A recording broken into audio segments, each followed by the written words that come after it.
Hello and welcome, everyone. I'm Betty Ubion, your District Advocacy Chair and member of the Zonta Club of Myrtle Beach, and I'm one of your two presenters today. Advocacy is my passion arising out of my work in community and social and economic development. My good colleague and friend and collaborator, Dr. Deborah Cunningham Breed, has joined me as co-presenter, and I am most grateful. She is an expert in advocacy and activism. Dr. Breed, an associate professor of communication, teaches communication and women's and gender studies courses at Coastal Carolina University in Conway, South Carolina. As a member of Coastal Women's and Gender Studies Advisory Board, Dr. Breed is a four-time recipient of the Edwards College of Humanities and Fine Arts Outstanding Teaching Award, which is given to faculty who receive outstanding teaching evaluations from their students. Dr. Breed earned a bachelor's degree in education from Old Dominion University, and after 8 years of service in the Virginia Public Schools, a master's degree in communication from Florida Atlantic University.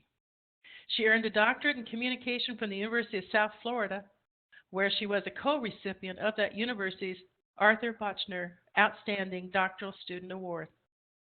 Dr. Breed was the recipient of the Zonta Club of Myrtle Beach's 2009 Signature Gold Star Award for Community Service in Coastal Carolina University's 2011 Patricia Singleton Young Student Advocacy Award.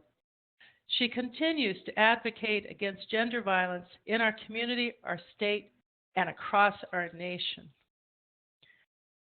Dr. Breed and I are excited to be able to bring you this webinar, The Twinning or Twining of Advocacy and Activism. By the end of the webinar, you will be able to see how advocacy, activism, and service triangulate to affect positive change in our communities, and for us in Zonta to carry out our mission to improve the status of women and girls, regardless of where we live, work, and play. But before we start, I have a few things to ask of you. First of all, please mute your mics and microphones if you haven't done so already. And as an aside, you might want to put your cell phones on silent and turn down the volume on phones just in case the microphones don't mute. We are recording this webinar. We will send the link to you when we have it following this webinar. And please go to chat to enter questions or comments. We would like to open the webinar to questions at the end of our presentation. And if all else fails, or not, you may also email us. We'll give you our contact information at the end of the webinar on the last slide. So mute, chat, email. Yesterday, on the International Day of Human Rights, 16 days of activism came to an end. It has been a major Zonta success story. I looked through the Zonta Says No website yesterday and today, and there it is, just wonderful what's going on. All the advocacy around the world.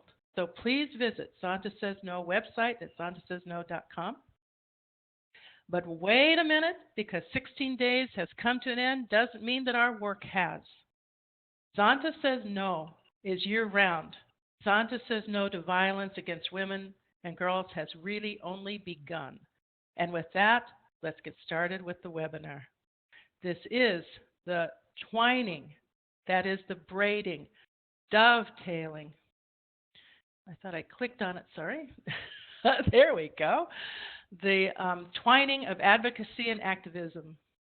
And that means that it's the dovetailing, the braiding, it's the folding these two ways of moving people and moving and accomplishing. We bring them together and we braid them together so that we are people on the move. We're putting dialogue into action. Impact.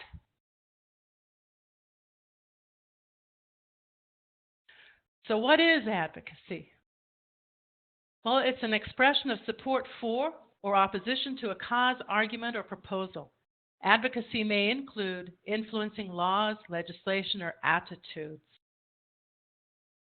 That doesn't sound very easy, and certainly attitudes, we know from marketing that it's not easy, but it can be done. So Zonta, an example of advocacy is, of course, Zonta says no and the 16 days. Those are advocacy activities. And within that, billboards, blogs, articles, attending town council meetings and presenting Zonta in 16 days, or Zonta says no, all of that are advocacy activities. What it is not is lobbying, bribery, bakshish. No money, no benefits. We don't benefit from advocacy. What it does is advocacy educates. There are different kinds of advocates working in advocacy. There are victim advocates, there are legislative advocates, citizen advocates, and social justice advocates. So what are Zontians? I propose that we're social justice advocates. We are people with a vision of a just society. Advocacy for us represents the series of actions taken and issues highlighted to change the what is into a what should be, considering that this what should be is a more decent and more just society.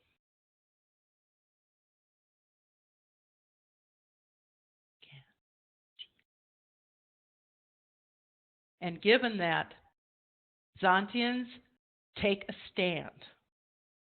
We take a stand that says no.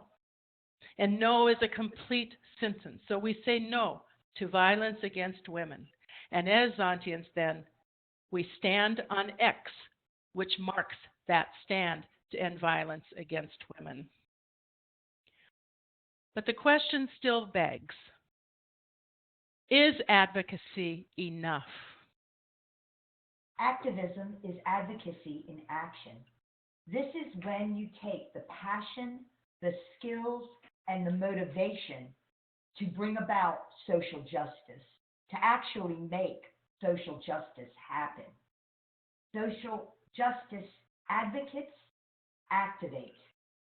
From activate, we launch into animate. This is when we make real the social justice we seek. Here are just a few examples of some of Zonta's great work. Activate and animate. Activate and animate. From activating and animating, I'd like to move you into a brief discussion of communication activism. Communication activism takes advocacy and activism to a real social justice platform. This is when we use first-person perspective communication research.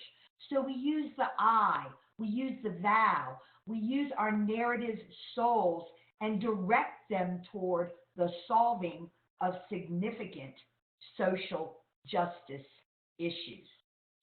Communication activism makes progress towards social justice, in some cases actually achieves the social justice that we seek. We use communication practices, structures, theories, and performances to do this. And our goal is not to solely and individually solve problems in order to create a more just society. As communication activists, we seek to create empowered problem solvers, those who can solve their own social justice dilemmas. For example, Mark Rich at the University of California, Long Beach, uses a program called Interact, where he actually involves students in performances that help them learn how to become effective peer educators with the goal of reducing sexual assault on campus.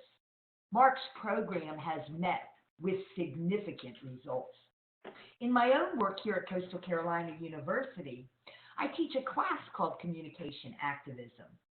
In that class, my students have facilitated major educational, awareness, and foundational donation types of events. Some of these, called Bracewell, Club and Project Aware, and Stand for Something, have helped us raise awareness about social justice issues on campus, specifically issues of gender violence. These tactics help us not only create empowered problem solvers, but help us work, mediate, and learn how to compromise among the various outlooks, perspectives, and diversities that we have, especially on the college campus. These represent the twinning, the twining of advocacy and activism.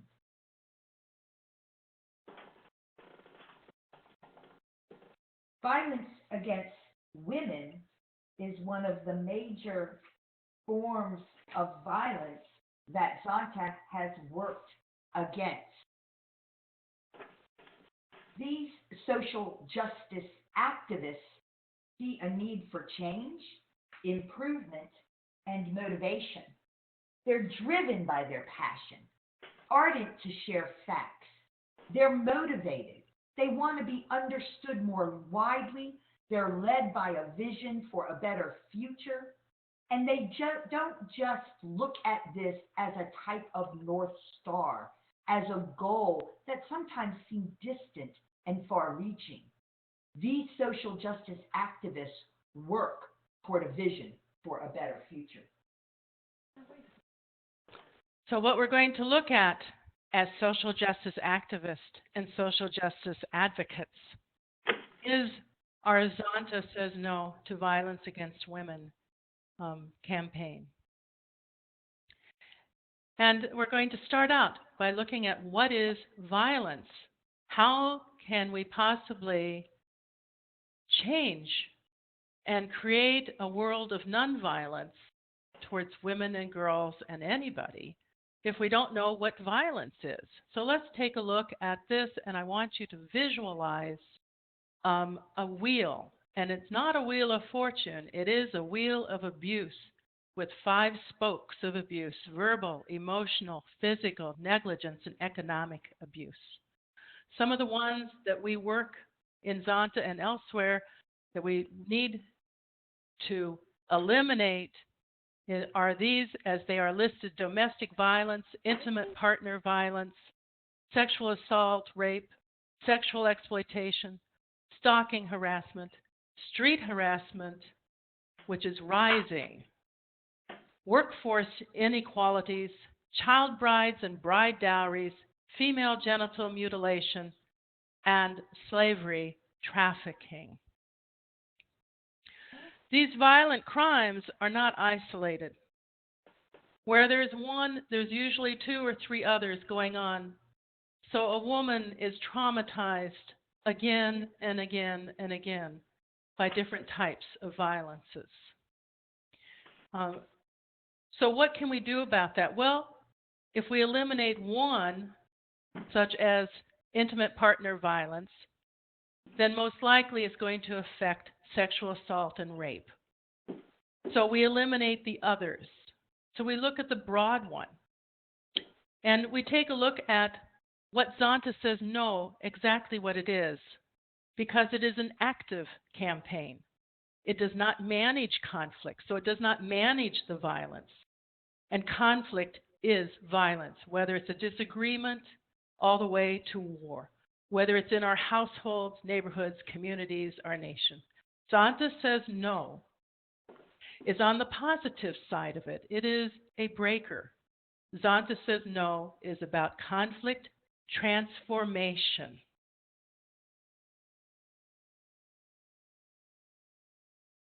So in that, when we start looking at conflict transformation, we are talking about positive change. And I want to give credit to an organization that created this ladder to positive change. PIRE is the name of that organization, and it works. So we're going to look at awareness, knowledge, it, decision to change, and change and momentum. And that is the order in which we move through to achieve positive change. Awareness is basically being exposed to the facts. Sometimes today, when we're Googling and researching, we get exposed to, well, fiction, biases, incomplete information, incorrect information, informational, but awareness. That is the beginning, and we are exposed to the issue.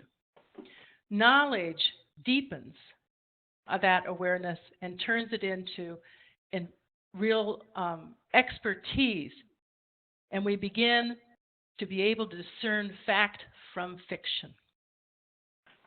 As we move through that, suddenly, as we look around and we know things, we know that somebody has a black eye or somebody's missing from school or things of that nature, and you hear things in your neighborhood, you hear things from friends, and suddenly it all comes together and it goes, it can happen to me.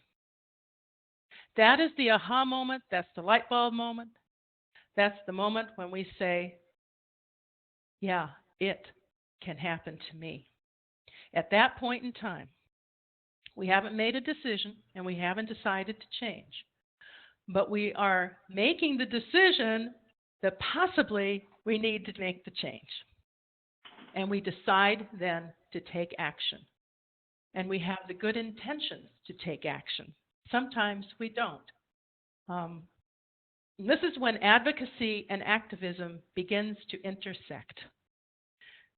Because change is a decision that we have made. We have chosen to change the situation. We have chosen to take on conflict transformation. This is when we experience conflict transformation. And it is acting. We act on that change, that decision. And act, please note that in activism, ACT is the first three letters. It is the leading edge of activism.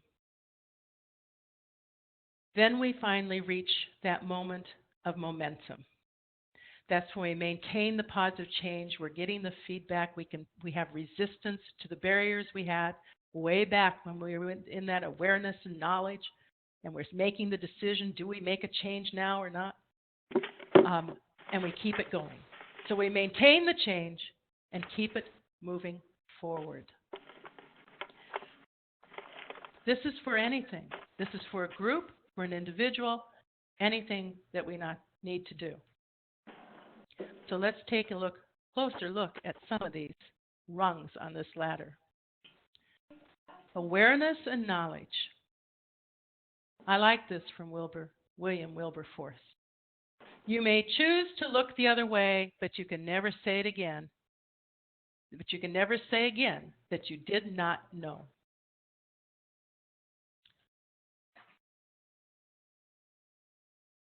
And we're going to use human trafficking as the, I want to keep saying crime because that's about the only way that I can think of human trafficking. Human trafficking is also modern day slavery, sometimes called trafficking in persons. In reality, it is slavery, and it's all encompassing. It is a crime against an individual, not against a nation, but against an individual, and it is a breach of freedom, and it is a crime against humanity. So let's take a look at this and have a little bit more knowledge. Go back to 1650 to 1860 in this map. Human trafficking has been a global, I hate to call it an issue, but a global crime for centuries. Among and within tribes, between nations, across the ocean. Between 1650 and 1860, there were 10 to 15 million enslaved people. They were transported from Western Africa to the Americas, mostly in West Indies, Central America, and South America.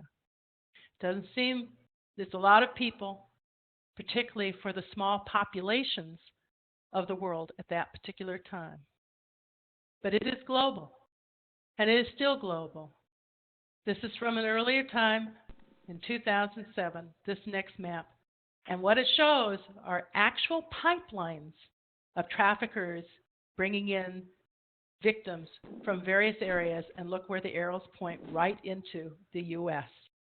We were basically a destination country. Coming forward, we are now also a source country. So these pipelines just keep adding them, and they're going around the world. They've expanded into more countries, and almost every country, every city, every place, trafficking is going on.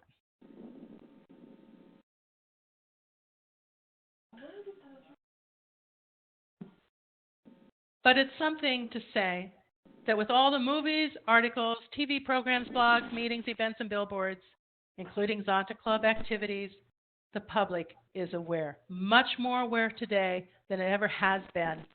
And Boko Haram and ISIS have literally blown the cover off of trafficking. We can no longer say the mantra that we had for years, look beneath the surface. There is no surface anymore. So now we have awareness and we have knowledge, and if we look around in our own neighborhoods, we can see and feel and know it can happen to me. It. Frederick Douglass said, if there is no struggle, there is no progress. Those who profess to favor freedom and yet deprecate agitation are men who want crops without plowing up the ground. They want the ocean without the awful roar of its many waters. So that means that at the it point, we start looking at, do we want to do something about this? Can we do something about this? What do we want to do about this? What do we know? What do we know now? Do we go back to awareness? No, not if we follow this advice, consultation from Frederick Douglass. So then we move into decision to change, and that's activism, advocacy and activism moving together through the it to act, and is crying out for us to act.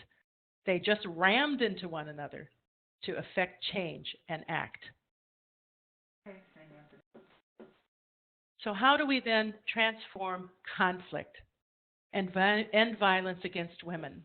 When violence against women is prevalent, generationally acceptable, and culturally traditional in many other countries and areas of the world and among other populations, what actions do we take?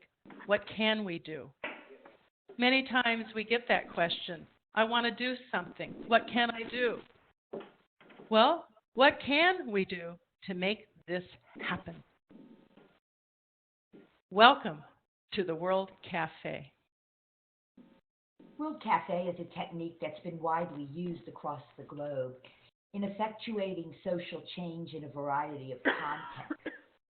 Founded as a part of the first Earth Day in 1977, the original World Cafe was designed as a time when participants globally could engage in those very first World Earth Day activities. So all over the planet, at one particular time, people engaged in ecological, environmental, and consciousness-raising awareness. It's been a long time since 1977, and our methods of effectuating World Cafe have changed over time. That's what I was doing. Now, we can actually globally engage simultaneously with participants all over the world as we seek to identify problems, solve them, and come up with effective ways to not only twine advocacy and activism, but to get at the social change that we seek. I frequently use World Cafe in my classes, and it's important that we follow the practices that facilitate a World Cafe opportunity. First of all, it is a World Cafe. It's important that you set the context and create a hospitable space. In most World Cafes, we work to bring food, to bring drink, to set up tables, sometimes with place settings. It's best if you're in a room that has table and chairs, good lighting. I did it in my classrooms the other day, which was challenging since we're in rooms with deaf, fluorescent lighting. But we were able to bring in some music. We were able to bring in some food. We were able to create the hospitable space that helps us design and get at those questions that matter. In this case, for example, we might want to come up with ways to create awareness events that Zonta might want to use with regard to, let's say, human trafficking. Some of the other practices involve making sure that everyone has an opportunity to contribute. It's really important that those listening, hearing, and sharing opportunities make everyone feel welcome, but they also connect the diverse perspectives.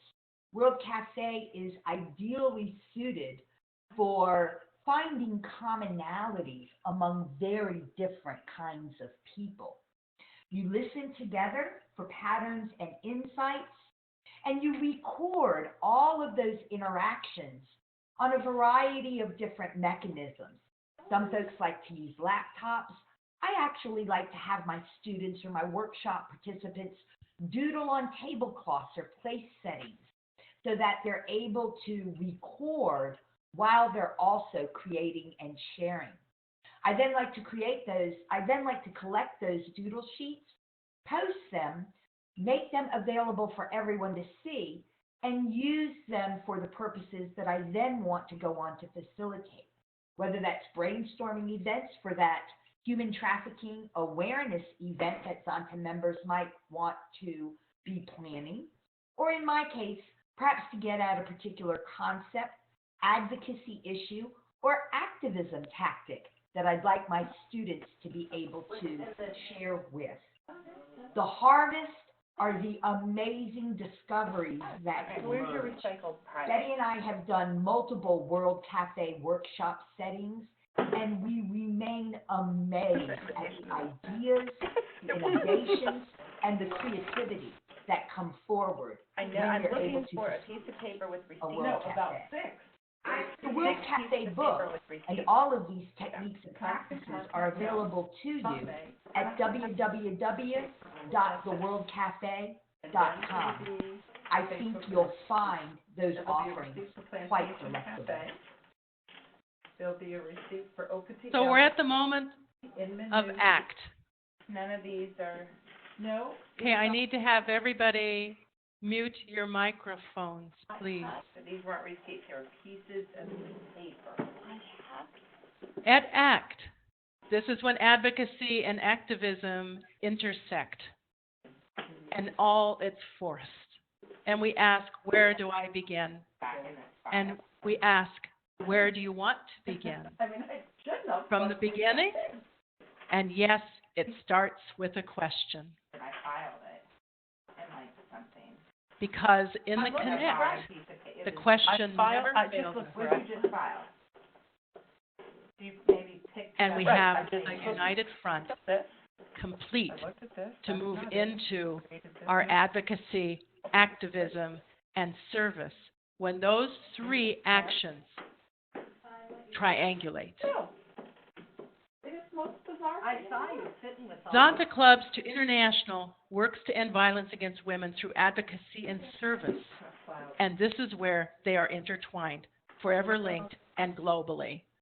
Zesha, I'm not sure how to pronounce his name, Zuzicatl, a 13-year-old activist, pointed out, we're all connected by one thread. If we use each other, we use the web. What we do, each of us, every day, affects the rest of the world. He was passionately calling for each of us to move beyond a sense of separation and to begin living from a place of knowing we are connected with each other and the earth. This is from Brother Dave Kirshen, the reunion of the Condor and Eagle Summit. This is how it's manifesting itself in a network. That says receipts on that. No. In a network. What else did you file? Polaris Project set up and runs the national hotline for human trafficking. You were working on that? And file to work on here. Our Ramco thing. So these are just randomly sitting, separate receipts. This is Karen. I think you may be able to mute everyone else. I was just trying to Google it because it's really hard to hear with right. I know you've with been everybody asking folks doing to that, mute but it themselves. doesn't. Yeah. Not at this point in time. Okay. Wait a minute. It says that there's a telephone window.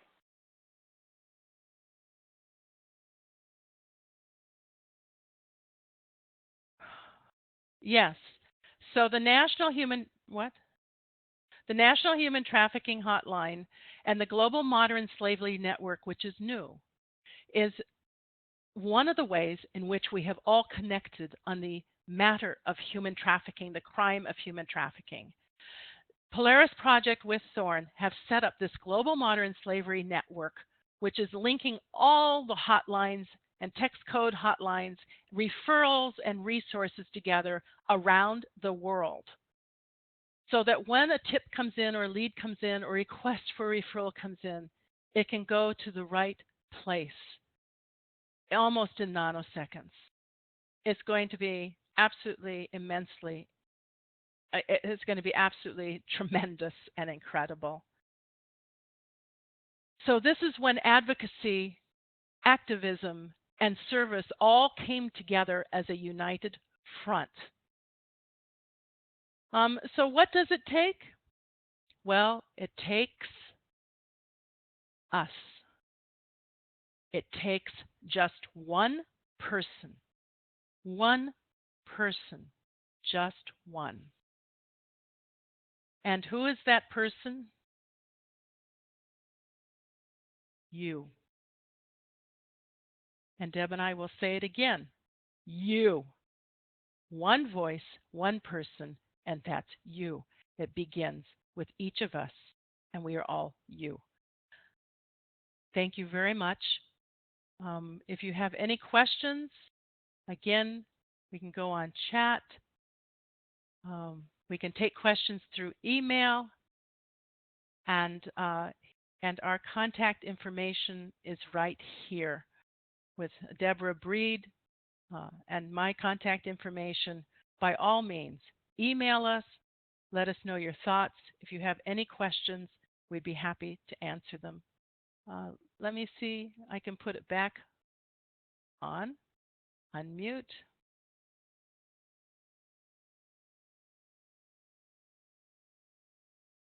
Does anybody have any questions to ask?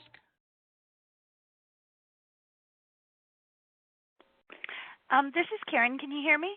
Yes. So the screen is still showing the National Human Trafficking Hotline versus your contact information. Oh, and because I see have on the mute, contact information up. Yep, the person before me on chat commented that it says screen sharing is paused. So I don't know how. There we go. Yay. Perfect. Ask and you get. Sorry. So if there aren't, I will make a couple comments, but if there are any other questions now that we're off mute, I'll wait a few moments for anyone else to ask any questions. Any questions? I think everyone is off mute.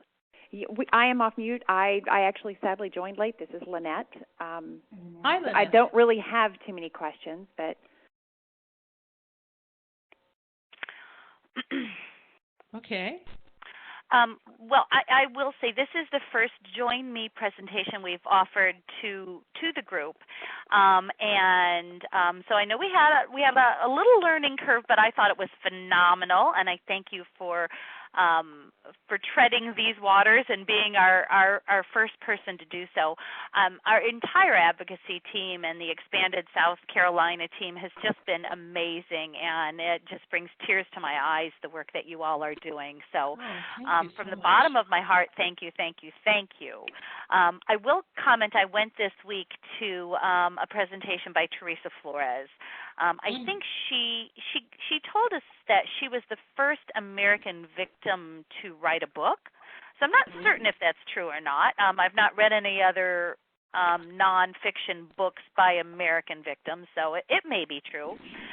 But one of the things she says in her book, and she said at the meeting, is it shocked her as she was going through this, and afterwards when she realized what she went through, that people didn't say anything. No one asked, "How can I help you?" until the end, until that last event when she was brought home by the police. And so I agree with you, the slide where you comment that, once you become aware of this, you may be able to look the other way, but you can't say you didn't know. And so if nothing else, our work as advocates, just increase awareness, I think are extremely significant and valuable. But I love your call from that awareness to that activism, and I love the idea of the World Cafe, and I really look forward to next steps. So thank you. You are right on target, and I'm forever grateful. Well, thank you. Thank you very much. Yes, this was our first time out, and on Join Me. And Charlene was superb. Her patience, it was so fine. We're thankful. She is. Just kind of a note there with your comment, Karen. I think that it's the type of awareness that you're talking about, especially when you hear it coming right from the survivors' mouths, is so pivotal. And that's why I think it's so important for Zonta to continue the work they do. And also, I've been talking to some people who were fortunate enough to be part of the Z clubs as high school students. And I know that with my students, once they learn some of the warning signs, the danger signs, the types of things that they should be looking for, I just find myself flooded with students who have concerns, want to call the hotline, want to report what they think are really suspicious and dangerous situations. And, it's young people who are so often out in those trenches. They're the ones who are working service jobs so often.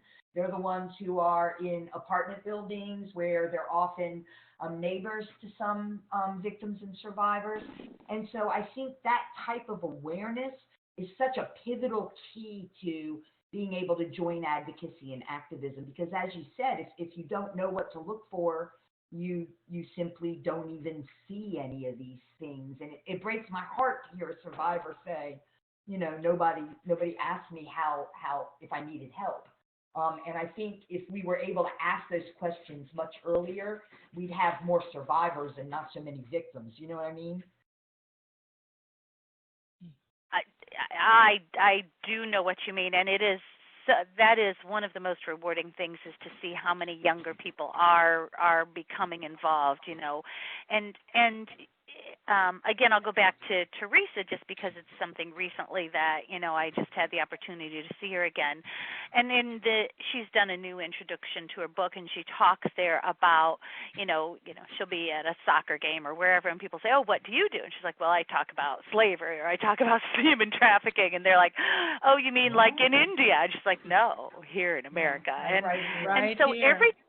every time we have the opportunity to do that little bit of education, we never know not only who is no longer going to be able to say they didn't know, but who's going to become the next activist.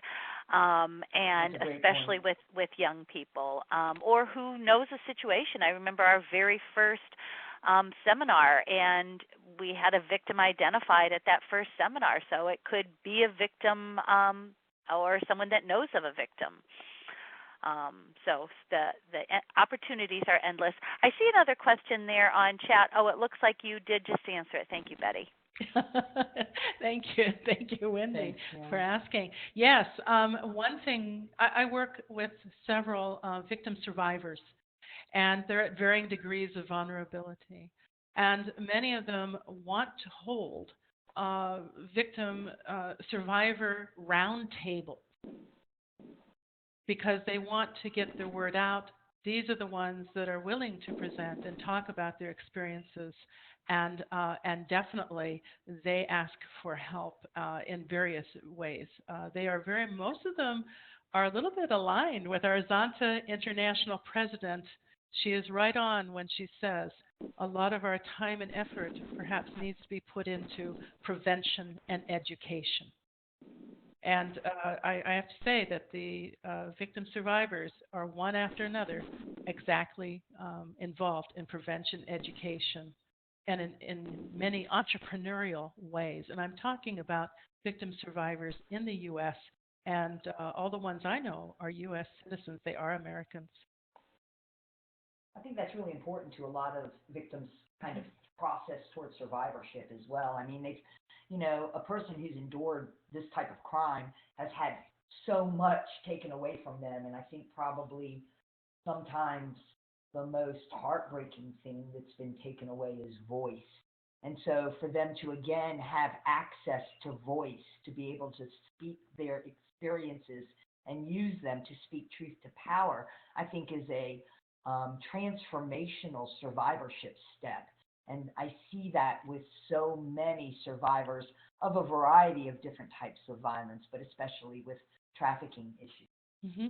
And that's very true. And then when you start looking at victim survivors of intimate partner violence and domestic violence and sexual assault, they are more hesitant to want to come out and present. The trauma is really so devastating because a lot of the violence was actually based on personal relationships. Right.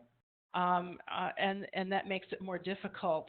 So we have other barriers to break through there if we're going to affect that conflict transformation. And one of the ways is what a person who's working with a rape crisis center here in South Carolina wants to do. She wants us to meet with the fathers group at Head Start, and they have asked for us to meet with them and talk about sexual assault and intimate partner violence and domestic violence. And that is a true breakthrough to have this group of fathers at Head Start to inquire about it and want to know more and want to do something. Wonderful opportunity. Mm-hmm.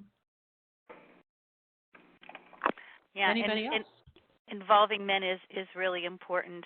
I'll go back to another one of your slides where you commented, when you find one issue, crime, whatever one wants to call these acts of violence against women, often others are included also. And so the more people we make aware, the more of a difference we can make on the issues. And honestly, so for us as Zonchans, the more of us that can help accomplish the mission, the better. And finding like-minded individuals to do that, whether they're teens or teens that may be Z Club potentials or Golden Z Club potentials in the colleges or members for our own club. I know in my club when we took on the issue of human trafficking, it just caused our membership to blossom.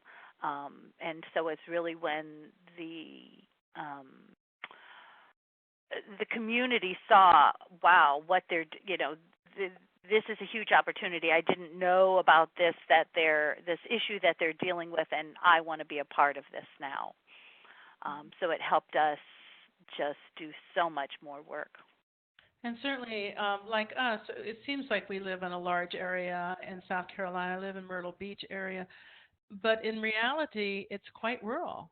And so the collaborative efforts and initiatives, anytime that we can work with other organizations on the same issue and tackle it, it really works out much better. And it does engage the community and, as you say, blossoms. Yep. And I like the way you're talking about that kind of trickle-down effect, Karen, because I think that you're making an incredibly important point. None of these types of violence generally occur in a vacuum. If you're a trained intimate partner violence advocate, you know that the cycle of violence usually involves all types of economic, verbal, and other forms of abuse prior to that first punch or that first slap or that first kick occurring. Rape is one of the biggest tactics used with sex traffickers, or the threat of rape or the threat of intimate rape. And so I think that these are all related issues. And like Betty says, they're all related in this community context as well. And I think when we approach a twining of advocacy and activism, that kind of integration has to occur because of the intertextuality of all of these problems and all of these crimes, all of these issues, and all of these communities, right? And so I think that's an incredibly important point, that this all is linked in really important ways, and chipping away at one link inevitably affects some of those other links, right? Which is really important, I think. Mm-hmm. Absolutely. Any other comment or questions? Well, I want to thank all of you and let people know, because we will send this out as a recorded link, and appreciate it so very, very much that you came on and listened. And we do have a request for some more. That this was felt it was an introduction. Very nice. So, and we'll need some ideas. Exactly what you want beyond, and we can do the World Cafe. Absolutely. I think that'd be a lovely next step for us to kind of move through this notion of the joining of advocacy and activism to a real tangible representation of what's possible when we do that. That'd be a lovely opportunity. Thank you all so much for your time today. Thank you. Thank you both. Thank you. Okay. Thanks to your whole team. Thank you.